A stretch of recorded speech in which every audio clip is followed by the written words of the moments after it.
গাজামুখী মানবিক সহায়তা বহনকারী নৌবহর ফ্লোটিলার সব জাহাজ আটকে দেওয়ার খবরে গ্রিসের এথেন্সে বিক্ষোভ করেছেন মানবাধিকার কর্মীরা। এথেন্সের পররাষ্ট্র মন্ত্রণালয়ের বাইরে জড়ো হয়ে তারা এই বিক্ষোভ করেন।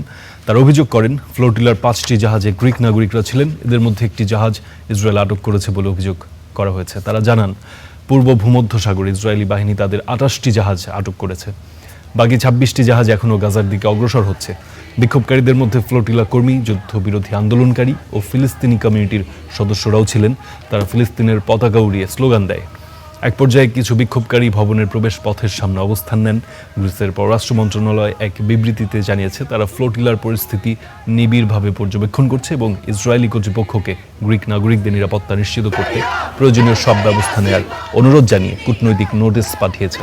গ্লোবাল সুমুদ ফ্লোটিলা বৃহস্পতিবার দক্ষিণ তুরস্ক থেকে তৃতীয়বারের মতো যাত্রা শুরু করে। এই নৌবহরে 39টি দেশের 426 জন অংশগ্রহণকারী এবং মোট 54টি জাহাজ রয়েছে।